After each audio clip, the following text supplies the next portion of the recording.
Nice channel.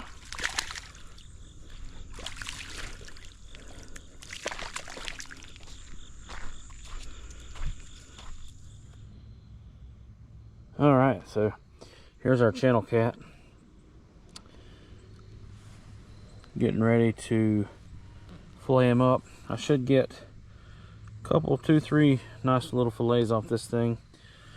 You know, at least enough to make a couple sandwiches.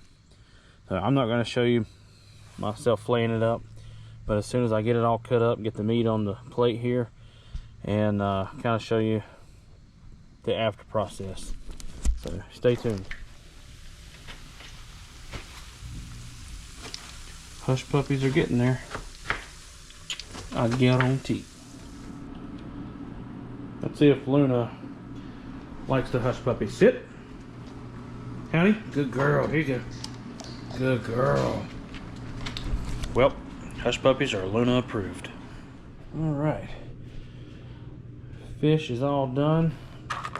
Hush puppies done. We got homemade slaw and homemade tartar sauce. My wife looked up the ingredients. She's always knew how to make slaw, but it tastes really good. That tartar sauce does. So, little channel cat for the win.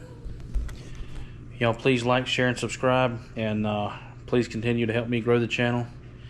And y'all have a wonderful day, and God bless.